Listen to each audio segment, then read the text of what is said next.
La vida humana es como una suerte de subidas y bajadas. A veces estamos arriba, eufóricos, contentos, felices, como llevándonos por delante todos los obstáculos. A veces estamos abajo, nos sentimos deprimidos, nos sentimos frustrados, tristes y con una sensación de derrota. Y ahí se establece como una lucha interior. ¿Por qué? Porque entonces un día estamos arriba, otro día estamos abajo y no entendemos qué nos pasa. ¿Cuánto daríamos si viniera alguien y nos asegurara que podemos vivir durante toda la vida sin esa sensación de derrota y viviendo en victoria, pero todos los días de nuestra vida? Estoy seguro que iríamos donde sea o haríamos lo que fuese necesario para poder vivir así. Lo extraordinario, y escuchen bien, lo extraordinario es que esa condición de victoria y el hecho de ser victoriosos ya es algo que por Cristo nos ha sido concedido. Es decir, el día que nosotros nos entregamos a Cristo y nacimos de nuevo con la salvación, vino por Cristo la vida de victoria. ¿Por qué? Porque Él fue el que venció. Así que al iniciar esta serie de victoriosos por naturaleza, creo que es necesario que veamos todo como Dios lo ve. Claro, cuando nosotros iniciamos la vida cristiana, comenzamos con mucho ánimo, con mucho entusiasmo, tenemos días de gozo, tenemos días de una profunda comunión con el Señor. Parece que nunca se va a presentar ninguna situación del pasado que nos haga fracasar. Pero de repente hay reacciones, hay sentimientos, hay recuerdos, inclusive de pecados del pasado, que hace que nosotros caigamos. Y ahí es donde el diablo aprovecha la oportunidad para intentar destruirnos o por lo menos mantenernos siempre en una situación de derrota.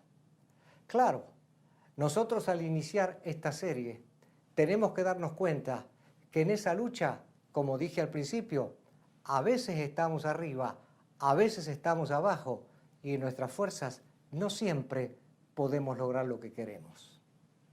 Justamente, Daniela, lo que venís diciendo hasta ahora, me doy cuenta que una de las cosas que nos ocurre tiene relación siempre con lo que sentimos. Exacto.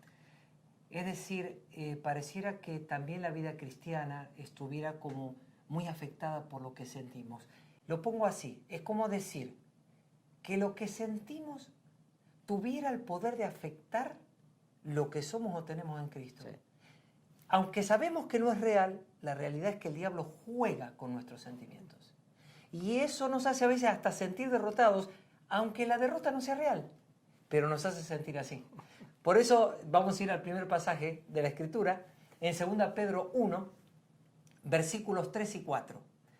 Dice de esta manera el apóstol: pues su divino poder nos ha concedido todo cuanto concierne a la vida y a la piedad, mediante el verdadero conocimiento de aquel que nos llamó por su gloria y excelencia, por medio de las cuales nos ha concedido sus preciosas y maravillosas promesas, a fin de que por ellas lleguéis a ser partícipes de la naturaleza divina, habiendo escapado de la corrupción que hay en el mundo por causa de la concupiscencia.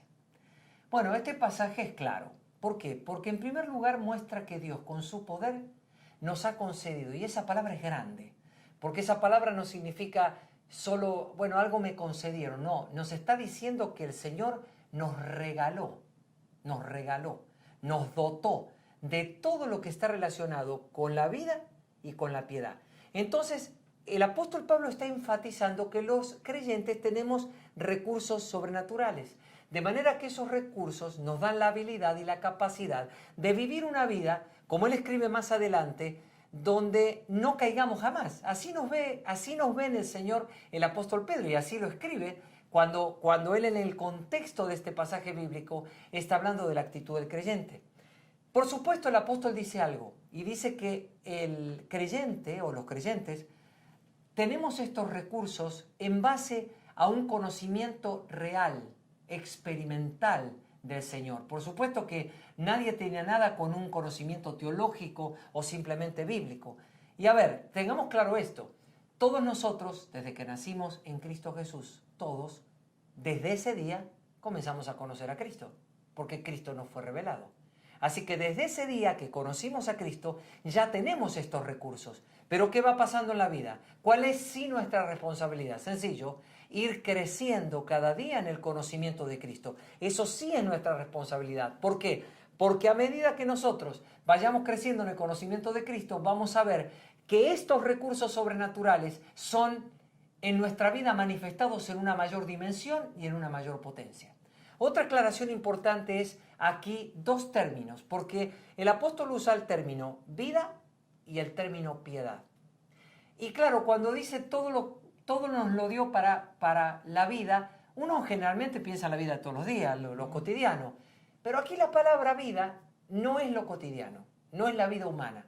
La palabra aquí es la palabra Zoe, y la palabra Zoe significa la vida divina. Así que lo que está diciendo Pedro es, se les dio a ustedes todo lo relacionado con la vida divina.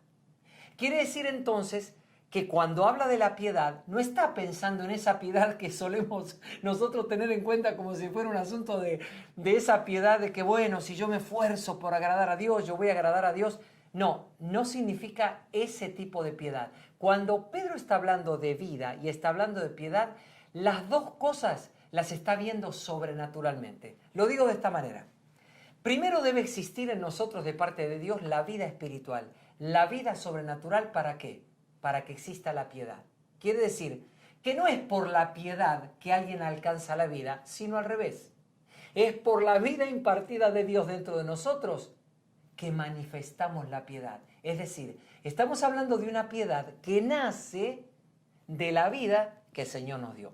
Entonces, cuando entendemos esto nos damos cuenta de algo. Si vemos un muchachito y un bebé, nos damos cuenta que está totalmente capacitado. Tendría la capacidad de hablar, de caminar, de dialogar, de razonar, de investigar, pero uno dice, bueno, no, pero ahora no. Dice, ¿por qué ahora no? Bueno, porque es un bebé. Todos decimos, ¿qué necesita? Simplemente necesita crecer. A medida que crece, empieza a descubrir todo lo que tiene, se da cuenta del potencial que tiene y ¿qué empieza a ocurrir?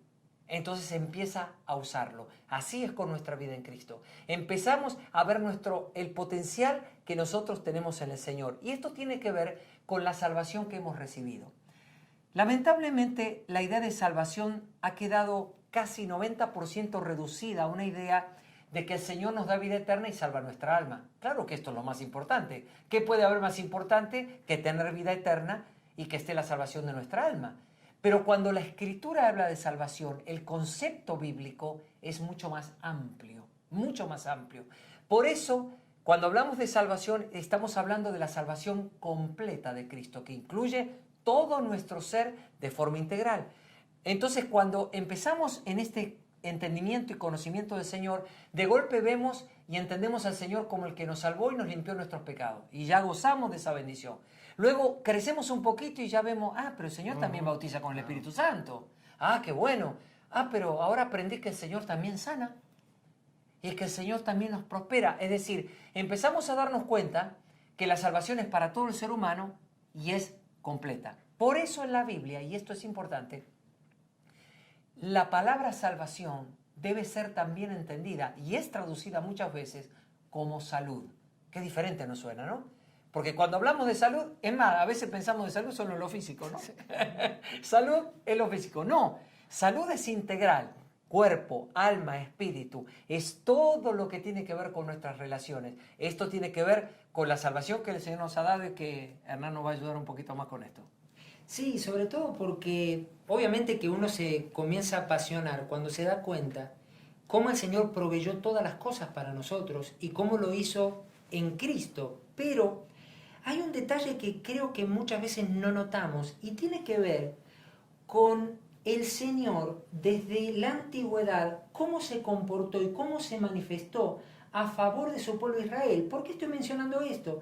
Porque posiblemente aún leyendo las Escrituras, leyendo el Antiguo Testamento, pocas veces relacionamos al Señor, a Dios, con la salvación para Israel, porque nuestra única relación de salvación es que Israel peleaba batallas y el Señor lo libraba. Claro. Y hasta ahí se queda la salvación, pero en realidad hay algo que hoy vamos a ver de manera breve, pero muy interesante, y que tiene que ver con varios nombres del Señor. Es decir, en el Antiguo Testamento el Señor fue conocido a través de muchos nombres, y no los vamos a analizar todos hoy, pero vamos sí a ver algunos nombres específicos que están íntimamente relacionados con una provisión especial de Dios en sentido de salvar a su pueblo. Es decir, muestra a un Dios entregándose y amándose por su pueblo y mostrándole un aspecto específico de la salvación.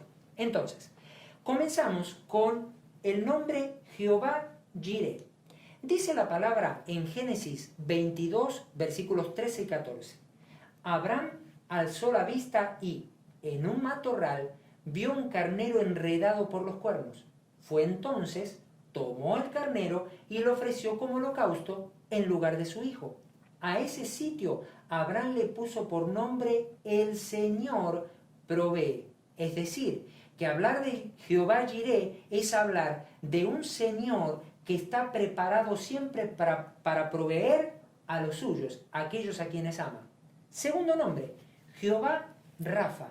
Dice la palabra, les dijo, si escuchas con atención la voz del Señor tu Dios y haces lo que es recto delante de sus ojos y prestas oído a sus mandamientos y cumples todos sus estatutos, jamás te enviaré ninguna de las enfermedades que les envié a los egipcios. Yo soy el Señor tu sanador. Esto está en Éxodo 15, 26.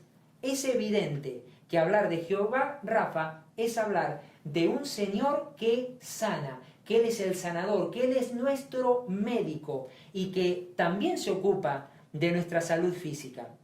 Tercer nombre, Jehová Mkadesh. Dice la palabra, obedezcan mis estatutos y pónganlos por obra. Yo soy el Señor que los santifica. Esto está en Levítico 28. Si nos damos cuenta, otra característica específica de la salvación la muestra el Señor aquí a través de la santificación de los suyos. Siguiente, Jehová Shalom. Dice Jueces 6:24, la primera parte. Entonces Gedeón construyó allí un altar al Señor y lo llamó El Señor es la paz.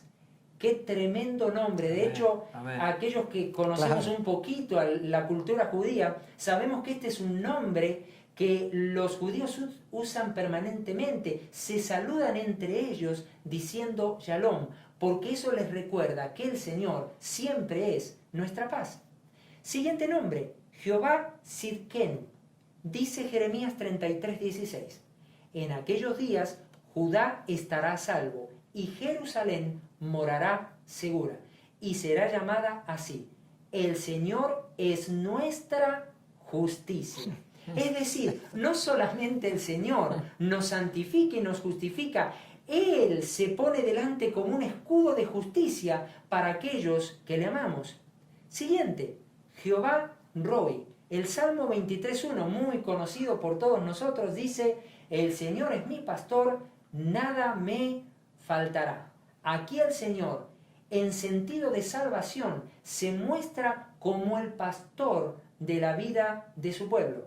Siguiente, Jehová Sama. Dice Ezequiel 48:35, la segunda parte. Y desde aquel día el nombre de la ciudad será Aquí habita el Señor. Es decir, este nombre manifiesta la presencia, la promesa de presencia del Señor permanente con los suyos. Entonces, si ustedes se fijan con atención en estos nombres que vimos, y repito, no son todos, habría más, pero estos hablan de características especiales de salvación. En estos nombres, lo que vemos es que desde la antigüedad el Señor le daba a su pueblo ¿qué? Provisión, salud, santificación, paz, justicia, pastoreo y su presencia. Pero estamos hablando del antiguo pacto. Así Es es. decir, imaginémonos ahora lo que significa para nosotros que vivimos en el nuevo pacto, del cual aún la palabra dice que es un mejor pacto establecido sobre mejores promesas.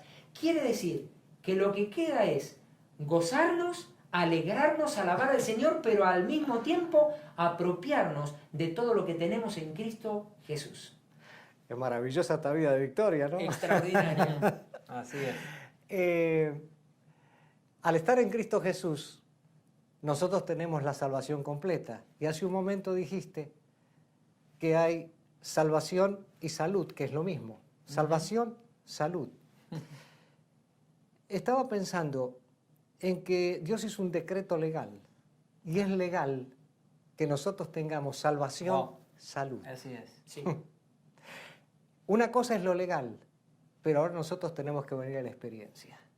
Y dijiste bien lo legal, porque cuando miramos la Biblia dividida, ya no lo pensamos, ¿no? Correcto. ¿Qué dice? Antiguo Testamento Claro. y Nuevo Testamento. Si hay un testamento, eso es lo legal, nadie lo puede cambiar. Claro. Y es más, Dios lo hizo desde antes, Claro, por claro. lo que nos leyó Hernán. Claro.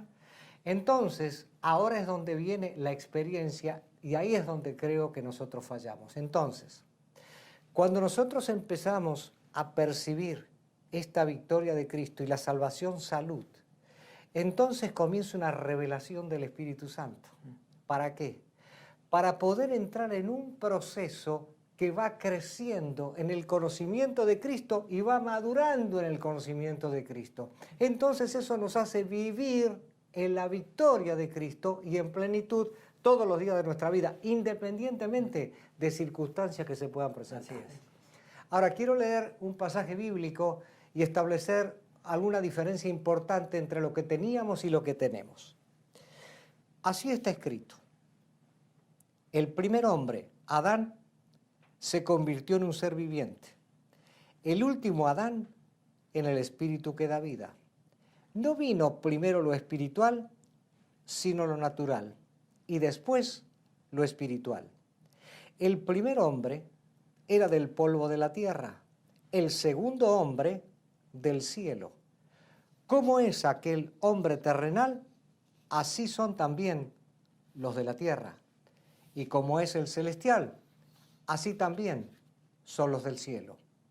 Y así como hemos llevado la imagen de aquel hombre terrenal, llevaremos también la imagen del celestial.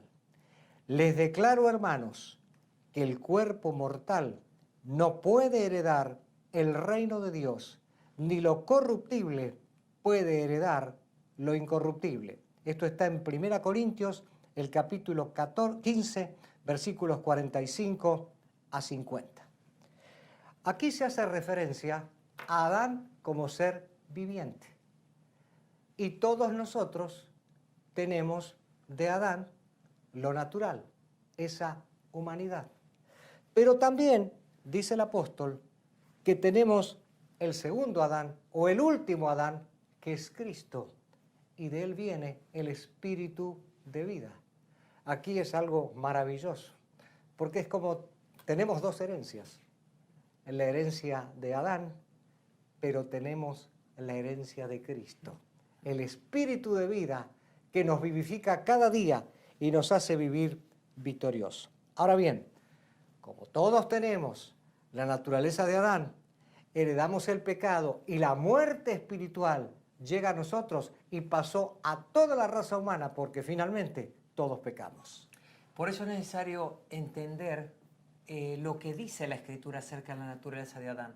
Porque como estamos viendo lo que es la victoria de Cristo en nosotros, necesitamos entender qué pasó con nosotros antes de Cristo, cómo esa herencia de Adán nos afectó. Correcto. Vamos a ir a Romanos 5, voy a leer los versos 13, 14 y 20. Y dice así: antes de promulgarse la ley, ya existía el pecado en el mundo. Es cierto que el pecado no se toma en cuenta cuando no hay ley. Sin embargo, desde Adán hasta Moisés, la muerte reinó incluso sobre los que no pecaron, quebrantando un mandato, como lo hizo Adán, quien es figura de aquel que había de venir. En lo que atañe a la ley, ésta intervino para que aumentara la transgresión. Pero allí, donde abundó el pecado, sobreabundó la gracia. Estos versículos que acabamos de leer muestran con claridad que la muerte entró en el ser humano desde que entró el pecado, es decir, desde Adán. Y uno diría, bueno, pero no había ley. Sí, no había ley, pero la paga del pecado es muerte. Por lo tanto, desde que Adán pecó, entró la muerte. Pero ¿qué hizo Dios más adelante? Dios interpuso, colocó la ley y se la dio al hombre. ¿Para qué? Para que a través de la ley el hombre se diera cuenta lo que significaba el pecado, lo poderosamente destructivo que es el pecado, de manera que Dios, cuando el hombre sea consciente de esa destrucción, Dios pudiera decir con su gracia que abundase mucho más que la destrucción de ese pecado. Al respecto de esto, Pablo agrega algo sobre el pecado y la muerte.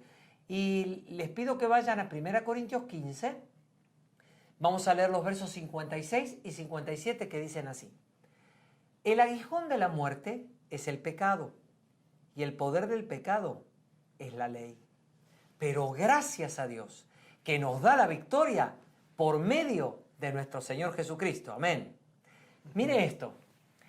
En estos versículos Pablo relaciona el pecado con un aguijón que da muerte. Pero resulta que aunque el pecado es como un aguijón que da muerte, necesita de un poder. Claro. Es decir, Pablo está diciendo, es como si este pecado, como aguijón, necesitara que se le ponga un veneno fulminante, de esos que no hay antídoto, que en el momento que te metió el aguijón, lo único que puedes estar esperando es la muerte. Dice que el poder de ese veneno fulminante, ese poder del pecado, es la ley. Claro, uno dice, ¿pero cómo la ley? ¿Pero la ley no es buena? Sí. ¿La ley no es justa? Sí. A ver, ¿pero la ley no es de Dios? Claro que sí. La ley es buena, justa, es de Dios y es para beneficio del ser humano. ¿Pero por qué ocurrió esto? Por lo siguiente. Porque el pecado, que es artífice del engaño, lo que hace es usar el mandamiento para conducirnos a quebrantarlo, de manera de poder engañarnos y producir muerte. De esta manera es que el diablo usó a la ley. Algo bueno que Dios nos dio para nosotros lo transformó en algo malo y lo usó como un instrumento para que fuera el veneno que nos diera muerte a través de esto. Pablo lo resume de una forma muy sencilla y muy buena lo que estamos diciendo. Y esto está en Romanos 7, versículo 13, la última parte. Miren cómo lo resume. Dice así. Lo que pasa es que el pecado, para demostrar que verdaderamente es pecado, me causó la muerte, valiéndose de lo bueno. Y así, por medio del mandamiento, quedó demostrado lo terriblemente malo que es el pecado. Clarito lo hizo el apóstol Pablo. Es decir, el pecado utilizó lo bueno de Dios simplemente para mostrarme el poder destructivo del pecado. Pero recuerden que Pablo no concluye ahí. Pablo concluye con un grito de victoria. ¿Por qué? Porque todos los poderes esclavizantes que nos tenían atados por la ley y por el pecado, Cristo los destruyó de forma determinante. Él utilizó un poder incomparable y a través de su victoria nos dio a los creyentes no solo un triunfo de ser capaces de tener la habilidad de triunfar en todos los aspectos de la vida. ¿Por qué? Digo todos los aspectos, porque estamos viendo salud, salvación completa, todos los aspectos. No solo nos dio eso, sino que también nos hizo triunfar sobre la muerte. Es decir, el diablo a los creyentes no tiene posibilidad de agarrarnos, porque pasar de esta vida y lo máximo que nos puede pasar, ¿qué es? Morir. Pero morir es simplemente para nosotros un paso que nos entra en una dimensión de vida eterna y de gloria que no podemos vivir en esta tierra. Así que bajo ningún punto de vista tiene poder. ¿Por qué? Porque Cristo con su victoria nos la otorgó a nosotros. Por eso Pablo termina con este grito. Gracias a Dios, dice, que nos da la victoria. Y me gusta que usa el verbo en presente. Dice nos da, no nos dice nos dio o nos dará, que eso es esperanza. Dice nos da, es decir, te hace acordar, Daniel, todo el tiempo el Señor te da la victoria por medio de Jesucristo. Así que la victoria que tenemos de Cristo es algo que lo hemos recibido de Él. No hay nada más torpe que tratar de pensar que la victoria es algo que conquistamos. No lo podemos conquistar, porque nosotros no tenemos la capacidad de ser vencedores alejados o apartados de Cristo. En realidad, nuestra victoria es el vencedor, Cristo en nosotros. Así que no se trata del esfuerzo por conquistar y ser victoriosos, sino de algo que nos apropiamos en el Señor. Esta es la verdadera victoria. Y justamente necesitamos profundizar un poquito más acerca de la relación que hay en el pecado, la ley y lo nuevo que hemos recibido en Cristo.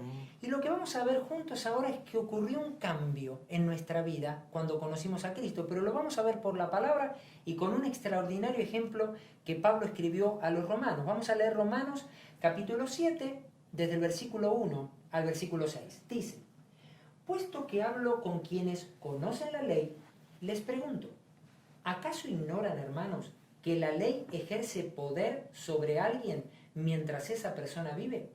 Por ejemplo, por la ley, una mujer casada está sujeta a su marido mientras éste vive, pero si el marido muere, ella queda libre de la ley que la sujetaba a él.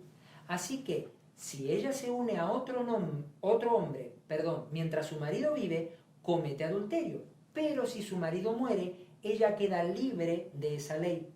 De modo que, si se une a otro hombre, no comete adulterio. Así también ustedes, hermanos míos, por medio del cuerpo de Cristo, han muerto a la ley para pertenecer a otro, al que resucitó de los muertos, a fin de que demos fruto para Dios. Porque mientras vivíamos en la carne, las pasiones pecaminosas estimuladas por la ley actuaban en nuestros miembros y producían frutos que llevan a la muerte. Pero ahora que hemos muerto a su dominio, estamos libres de la ley y de ese modo podemos servir en la vida nueva del Espíritu y no bajo el viejo régimen de la letra. Qué extraordinario es lo que el Señor ha hecho, pero además, qué bueno este ejemplo tan natural y simple acerca del matrimonio. ¿Qué está explicando Pablo? Pablo, para poner el ejemplo de lo que nos ocurría antes por el pecado y con la ley, pone el ejemplo de una mujer que está casada. Dice que mientras la mujer está casada, tiene una obligación conyugal con su marido. Por supuesto, si en esa condición ella estuviera con otro hombre, cometería adulterio. Pero ¿cuándo queda libre de la obligación conyugal? Cuando su marido muere. Una vez que hay muerte de por medio del marido, ella queda libre y si se uniera a otro hombre, nadie le podría decir que está cometiendo adulterio. Ahora, ¿cuál es la aplicación espiritual que el mismo Pablo nos quiere hacer entender al poner este ejemplo? Que la muerte disuelve la obligación legal entre dos partes. Es necesario que haya una muerte para que se rompa eso que anteriormente nos obligaba. ¿Qué era lo que a nosotros nos obligaba? De la misma manera que un varón y una mujer están obligados a estar unidos en matrimonio porque la ley así lo establece, nosotros estábamos casados con la ley. Y esa ley, como ya lo venimos viendo y Dani explicaba antes, nos ataba al pecado. Ahora, ¿cómo quedaba libre la mujer o cómo queda libre la mujer? Cuando su marido muere. ¿Qué quiere decir a nivel espiritual eso para nosotros? Que entonces debía existir una muerte que nos librara del vínculo con la ley. Ahora, yo sé lo que puede estar pasando. Alguno de ustedes puede pensar. Muy bien. Si entonces el marido moría, en este caso quien debía morir es la ley, para que quedáramos libres de la ley. Pero no, eso es imposible. ¿Y por qué es imposible? Primero, porque la ley es de Dios. La ley no puede morir porque Dios la estableció y la ley es justa. De hecho, Jesús dijo, hasta que pasen el cielo y la tierra, ni una jota ni una tilde pasará de la ley hasta que todo se haya cumplido. Entonces, si la ley no podía morir, ¿cómo seríamos librados de la ley? No haciendo desaparecer la ley, sino cambiando de marido. Ahí está lo extraordinario de la obra del Señor y el cambio que ocurrió en nuestra vida. ¿Cómo cambiaríamos de marido? Por la operación de la muerte a nuestra naturaleza de pecado, por la que es posible entonces que se quebrara la obligación conyugal que teníamos con la ley. No era necesario matar la ley, era necesario que nosotros muriéramos a nuestra naturaleza de pecado. Pero hay algo que es más extraordinario aún. ¿Por qué? Porque lo escribió Pablo y nosotros tenemos que tenerlo grabado en nuestra mente, en nuestro corazón y en nuestro espíritu. Dice que Cristo tuvo un cuerpo. Cristo fue sacrificado por nosotros a través de su muerte y su sacrificio en la cruz. Lo que ocurrió es que en ese momento nosotros estábamos muriendo a esa naturaleza de pecado que nos ataba y obviamente que nos unía legalmente a la ley. Así que la muerte a nuestra naturaleza de pecado fue el método de Dios para librarnos del antiguo matrimonio y de nuestra obligación conyugal con la ley. ¿Cómo lo confirma esto Pablo?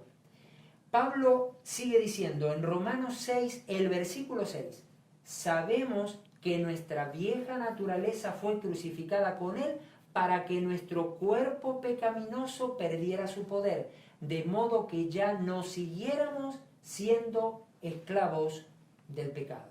Quiere decir entonces que nuestra vieja naturaleza, al ser crucificada, obviamente ese sacrificio lo hizo Cristo en su propio cuerpo, nosotros quedamos libres de la naturaleza de pecado y de la unión matrimonial con la ley. Ahora somos libres y somos libres para disfrutar de algo mejor y muchísimo mayor que Daniel ahora nos va a comenzar a explicar. Justamente antes que Sí. comenzaras con lo que continúa de esto que Hernán nos estaba introduciendo, creo que no tenemos una dimensión correcta de lo que significa que Cristo tuvo un cuerpo.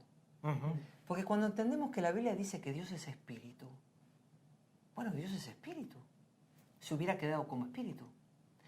Si se quedara como espíritu, podríamos hablar mucho de la salvación del alma, o sea, de lo espiritual, de lo etéreo, de lo que no se toca.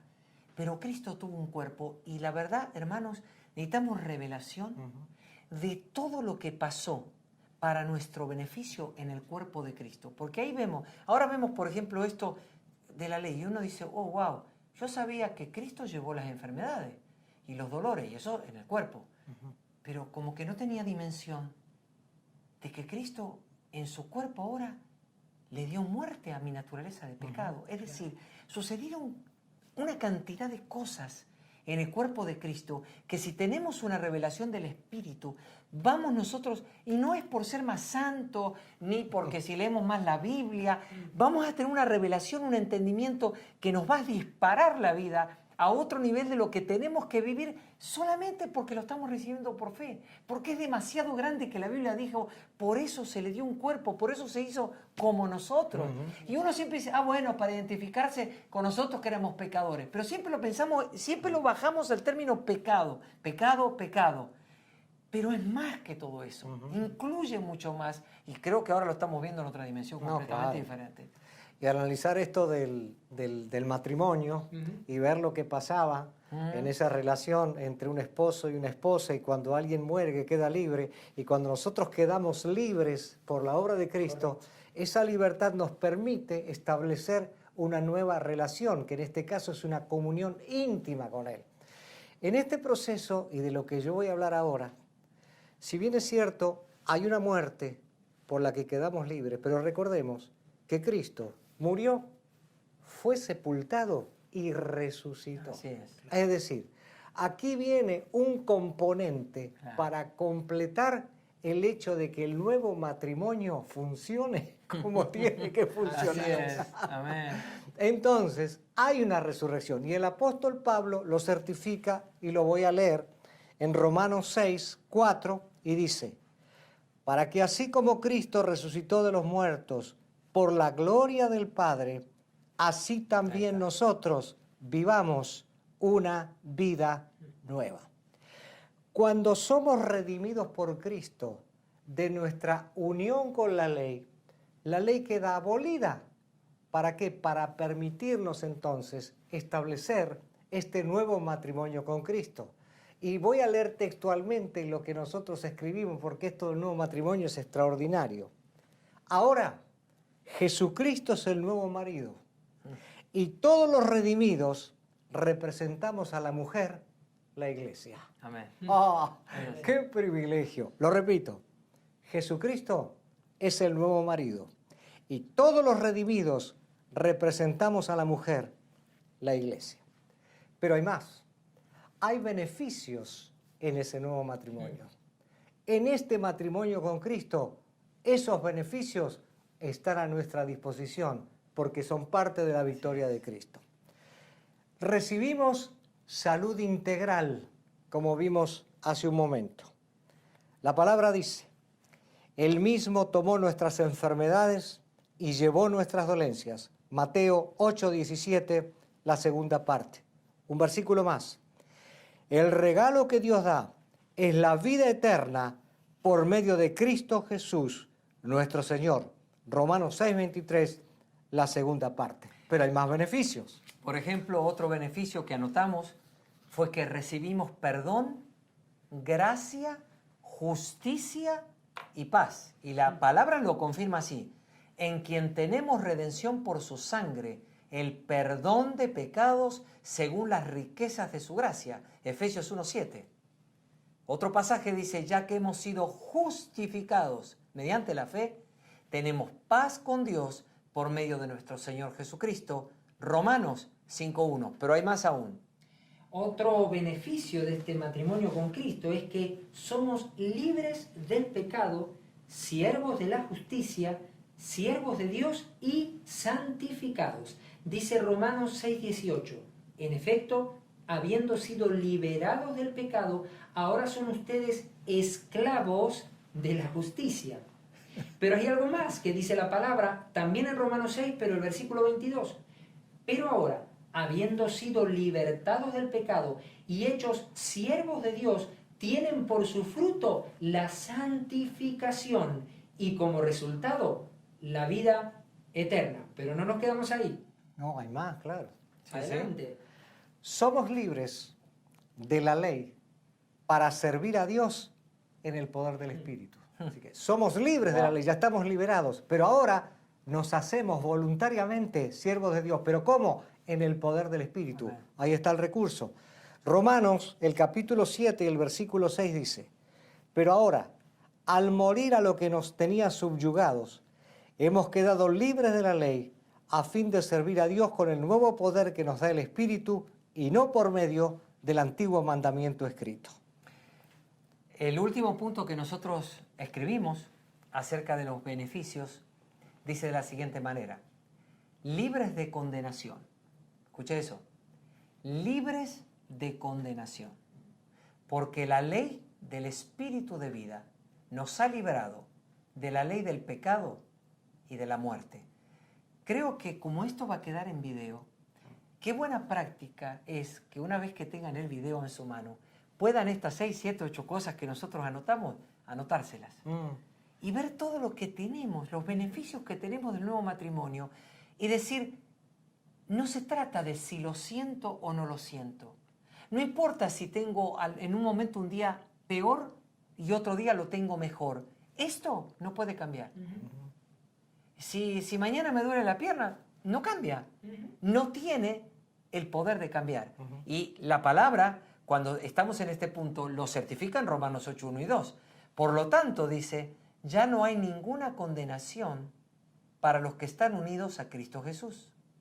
Pues por medio de Él, la ley del Espíritu de vida me ha liberado de la ley del pecado y de la muerte. Esto está en Romanos 8, versos 1 y 2. Es evidente que con todo lo que nosotros hemos recibido de Cristo, siendo conscientes de lo que tenemos en Él, nuestra victoria, nadie puede decir que es algo esporádico. Y este es el problema. Cuando nos vemos como creyentes, que nuestra realidad es más de derrota que de victoria. Y algunos dirán, no, hermano, tengo un problema de santidad. No, tenemos un problema de fe. De la fe sencilla, la que Jesús nos pidió, de ser como niños y decir, esto es lo que dice Dios de mí. Porque recuerden esto, siempre dice que la semilla da fruto según su género. Si yo mañana necesito hacer una ensalada y me faltó tomate, lo que yo necesito son tomates.